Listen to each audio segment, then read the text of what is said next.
The quality of the voices that you're hearing now is something that we needed to do to distinguish these communication chatter voices from the voices that you'd hear in public spaces. If you were in the shopping mall, for instance, you can hear people say, "Buy now, buy more." Today only, blue dendrites are only 47 credits. Buy now. These are sounds coming over speakers in a space, but we wanted it to be different, to have another quality to it. And I remembered that there's something that you get out of ham radio recordings. You get a very rich chromatic quality if you're slightly off tune. We are sorry, but we must deny your request. A woman's voice has an incredibly deep quality to it, which comes from the radio frequencies creating subharmonics within her voice, so that it's almost like shifting the pitch of a voice, but it's got this other quality to it, which is something else that sounds like radio. If you feel you are not properly sedated, call 348-844 immediately. The way we did this was we took our tape recorder to a school of electronics in San Francisco, and they had a ham radio setup where they could take our tape and actually broadcast it out into the universe, and another radio which would pick it up.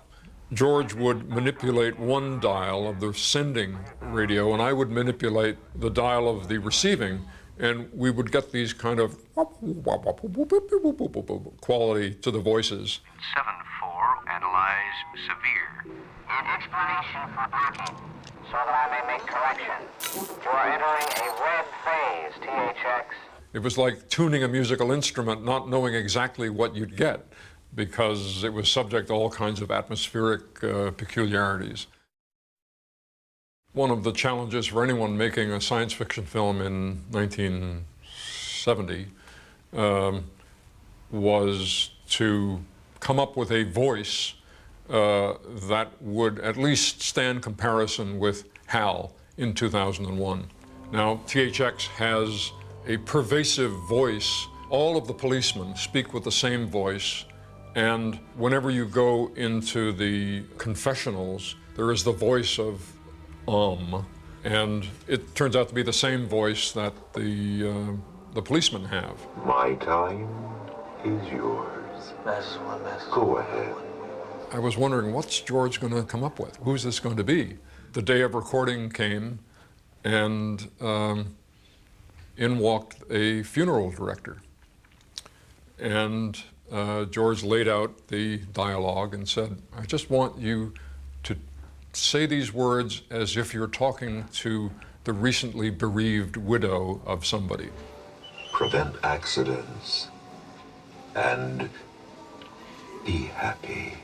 I'm sure he didn't quite know what to make of all this, these crazy movie people. The music that you're listening to now was written and conducted by Lalo Schifrin, but it was based on what's called a temp track, temporary soundtrack, that I put together for the entire film based on music that I had extracted from records, mostly classical music.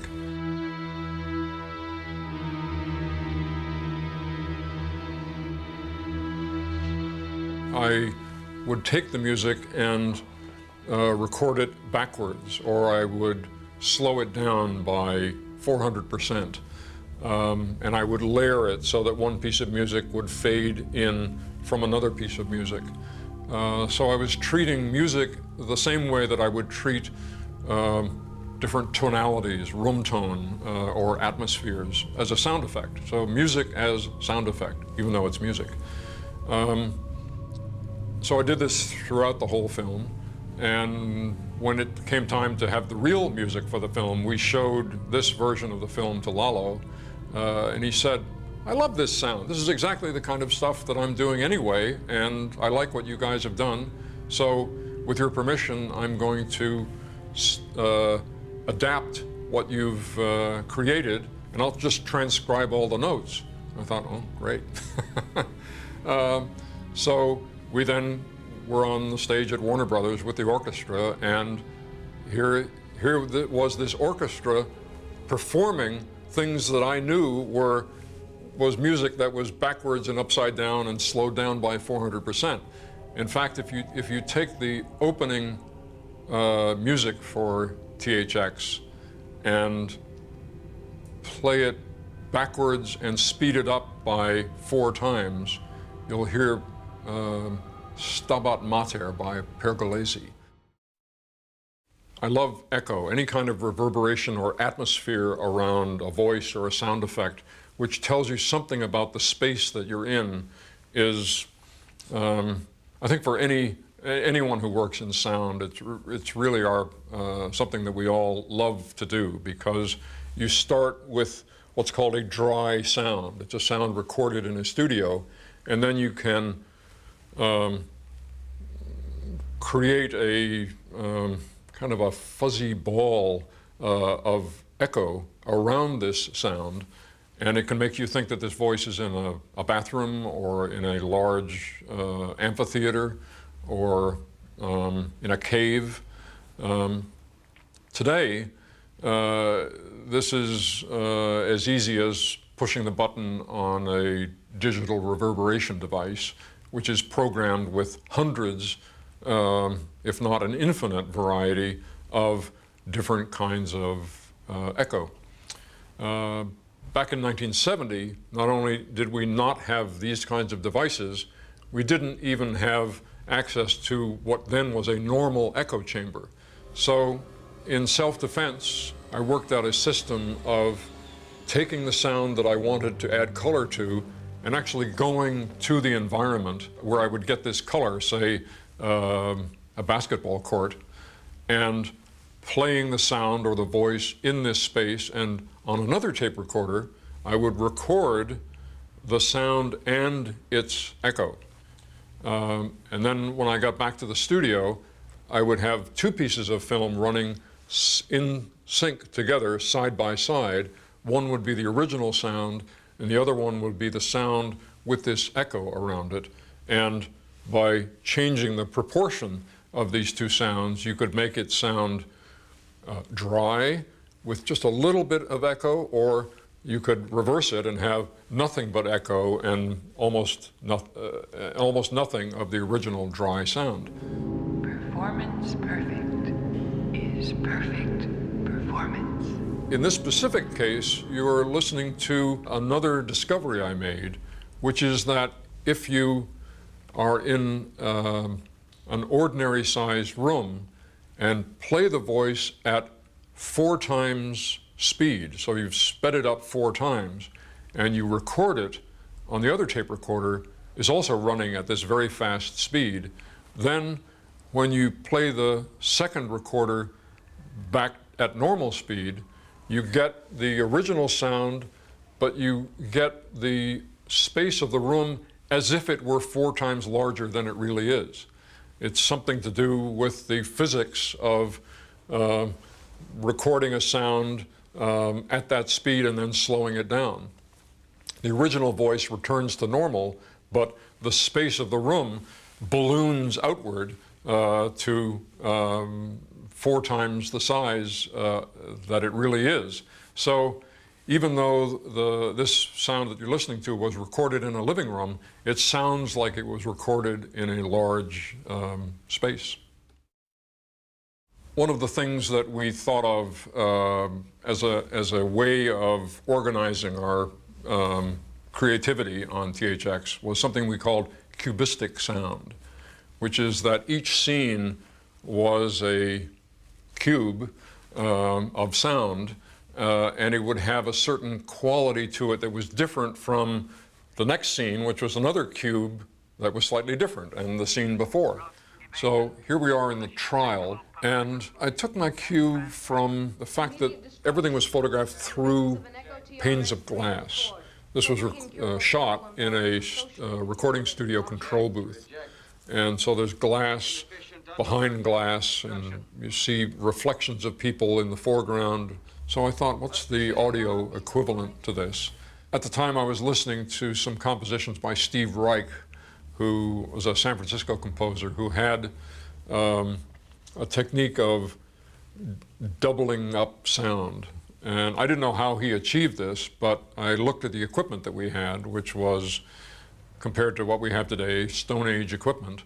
But I thought, if I take the voices and thread them through this first machine, and then instead of winding up on its spool, I thread it through the other machine, through its sound head, and then through the other one over here, and then the next one, and finally I had this crazy 8 loop of film. And what that meant was that you'd hear a voice, and then the film would travel to the next sound head, and then you'd hear that voice again. And then a second or two after that, you'd hear it again. This is not a race issue. He must be destroyed.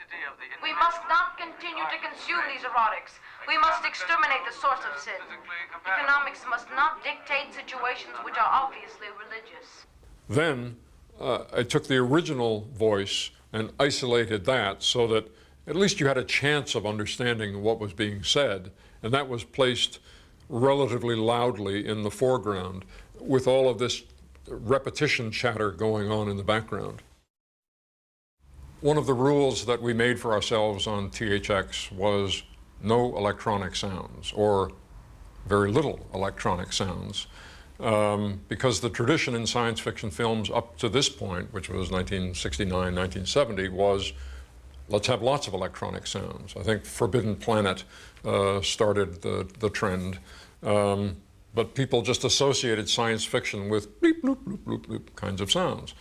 Here you're looking at these kind of electronic cattle prods that THX is being tortured with. They come close to him, and when they touch him, there's some kind of electronic discharge that makes him flinch.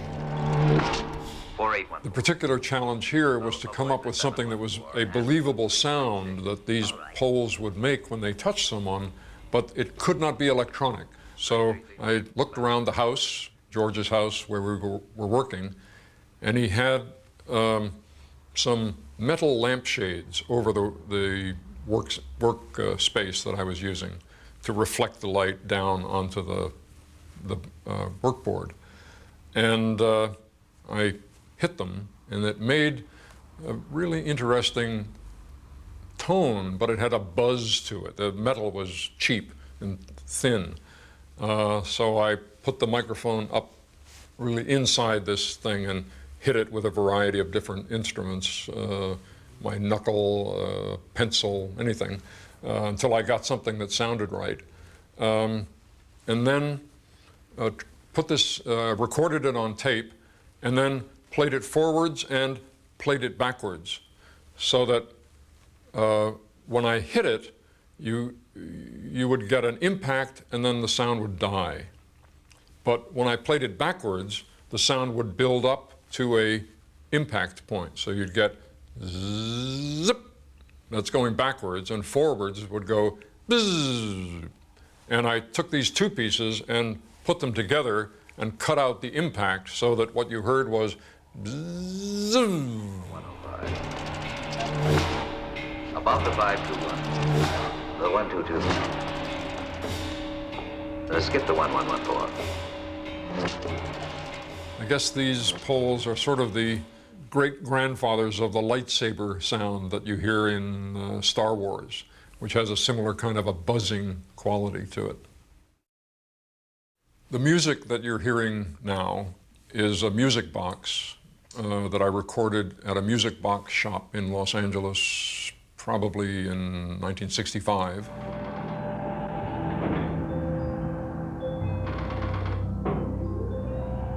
I think it was an old metal music box that had one of those revolving drums. Beautiful sound. It was just one of those things that I had in my library, my kit of things. And this is an interesting example of something that happens all the time in film, where one person makes an assumption about what somebody else said, and it's the wrong assumption, but you actually get something wonderful as a result. And George was talking about the the prison, and he said, "Can we have a sound, some musical sound for the prison?" And I thought he meant the first prison that THX is taken to, where he's put in a kind of an MRI device and he's rotated 360 degrees. I just immediately subconsciously made a connection between this turning device and this music box. I thought, that's a great idea. I'll put a music box sound, again, unexplained, behind this piece of medical apparatus. So I worked all night putting it in sync and getting it just right. I had to slow it down and lengthen it correctly and make it hit the right points. And when George came in the morning, I said, "Look at this." And I played it to him and he said, "It's great, but it's not what I meant. But it's really great, let's leave it in." One of the happy discoveries in film school for me is that rooms have tone. Now, you may not know it, I didn't know it, but every room has a tone. And in film, a room that doesn't have a tone sounds slightly strange.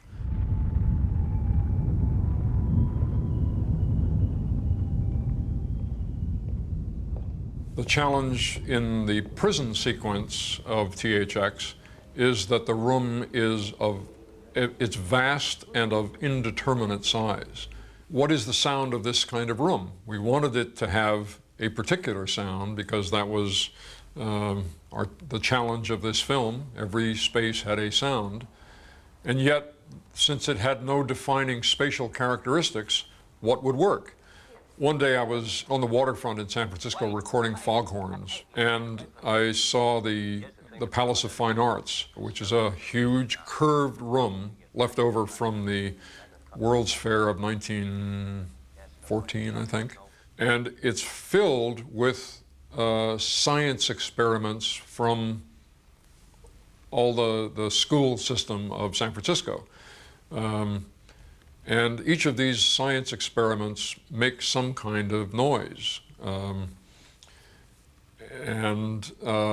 If I found that if I stood in a certain place in this room, I would get the sense of this vast space with a certain kind of undefinable mechanical something going on in a way that you just simply couldn't pin down.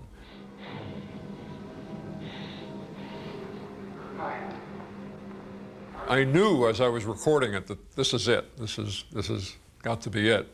And in fact, as soon as I transferred that material to film and put it up against the image, it just, the two things seemed like they were made to go together.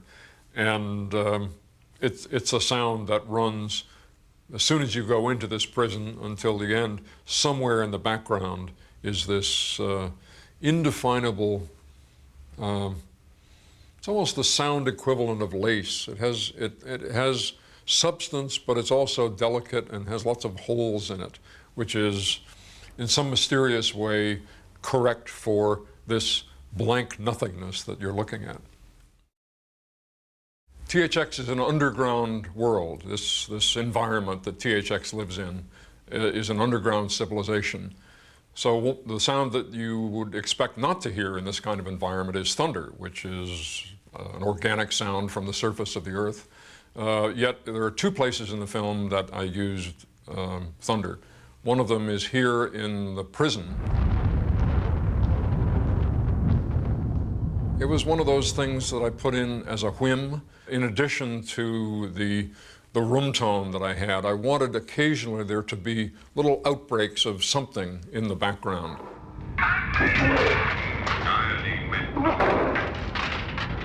On the one hand, there could be a natural explanation for it. On the other hand, maybe the authorities put thunder into this environment to frighten the people who are in prison, for whatever effect thunder has.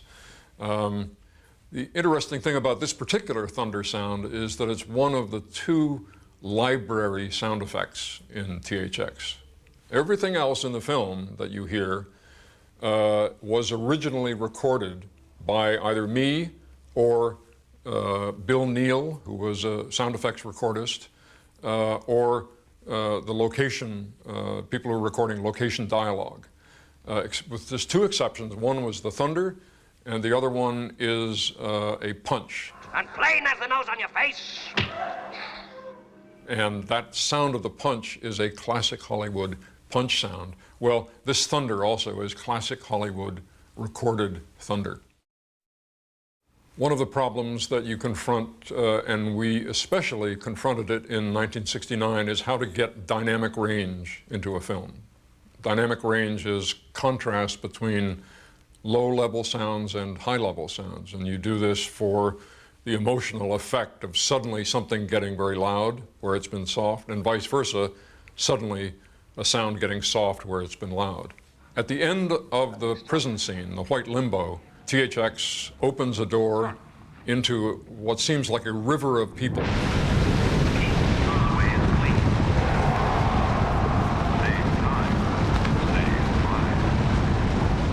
And suddenly you're plunged from this white, diffuse, sort of silent world into a world as loud as we could possibly get it. So I recorded lots of things that seemed to be appropriate. Waterfalls, the aftermath of hockey games, people running, just anything that had a roaring, rushing sound to it. I blew into microphones to get that sound, and I thought, well, this will be great. So I got enough, and I put them all together, and the strange thing was that they all canceled each other out. The needle, which is how you judge how loud something is, was telling me electronically things were very loud, but it didn't feel loud, and I was completely perplexed by this. And a couple of days later, for reasons that I didn't know at the time and still don't know what made me think of it, but I thought, I think I'll use that track of me shouting at 3 o'clock in the morning in the Natural History Museum in San Francisco. And the most amazing thing happened to me. It was amazing at the time, and it taught me something. There's a principle involved here, which is that the effect of adding these voices to the roaring track suddenly congealed the sound. And even though I wasn't playing it anywhere near as loud as I had been playing it, the effect was almost deafening. So there's some kind of psychoacoustic process going on here that if you have lots of rushing sounds that don't have very many edges to them, that it's really just a roaring sound like traffic or like waterfalls, the ear can kind of cope with that and it can cancel it out. But if you insert these nuggets of sound, this vocal yelling into it, they act almost chemically, like when you drop certain chemicals into a supersaturated solution, it suddenly crystallizes all at once. That's kind of what happened here. This is the sound equivalent of that. That adding these voices to it, suddenly it made you hear the roaring that you had psychoacoustically canceled out. The voices that you hear throughout the film have many different colorations to them. We wanted there to be a kind of a chatter, the sort of chatter that you'd hear in a flight control tower. So we got hold of some actors from the committee in San Francisco, which was an improvisational group. And among these actors was Terry McGovern, who was also he was a DJ, a morning DJ in San Francisco. And we would sit them around the table, and maybe 5 people, and give each of them an identity. Say, you're a conservative flight controller, and you want everything to go by the rules. You, on the other hand, are a hot rod. You want to go as fast as possible, and you don't care about the rules. In the middle of this dialogue, you'll hear Terry McGovern say, I think I just ran over something back there. I think I ran over a Wookiee.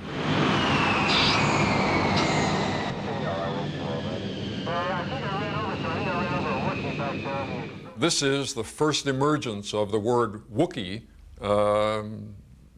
known to man in the sense that we now understand it, which is a furry creature that is troublesome.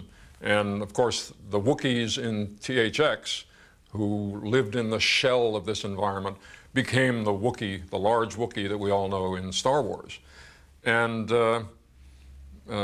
later on, after we'd done this recording, I asked Terry, what's the Wookiee? He said, oh, that's a friend of mine who lives in Texas, Ralph Wookiee. And I just, I threw his name in there because I always want to stick it to him, and I thought he'd get a kick out of hearing his name in a film. Little did Terry know what kind of thing he was creating. This offhand phrase has since become a character that literally probably billions of people now know about. When we went to record the sound for this jet car, we went to Alameda Naval Air Station in San Francisco Bay, and they had screaming F-86s.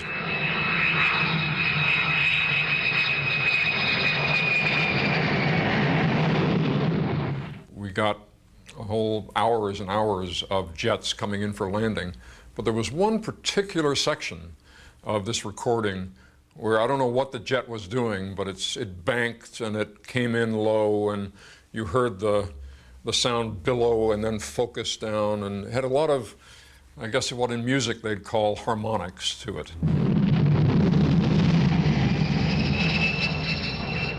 And anything that has a lot of harmonics can be slowed down and speeded up and played backwards, and you can do all kinds of things to it, and it produces all kinds of interesting things. It's like looking at a diamond from all kinds of different facets to it.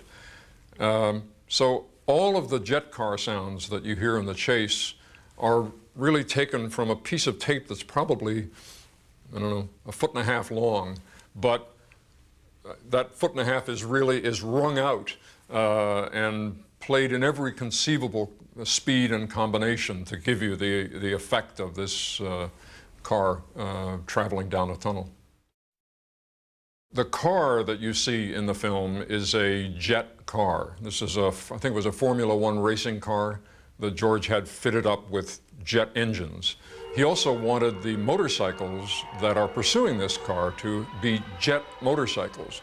And it didn't seem appropriate to use the same kind of jet sound for the motorcycle, because then it would be hard for people to distinguish between the car and the motorcycles that were chasing it.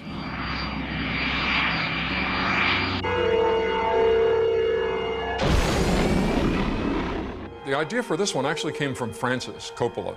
He suggested that something like screaming would be appropriate, that the sound of a motorcycle has a screaming quality to it. And I thought, okay, that's good.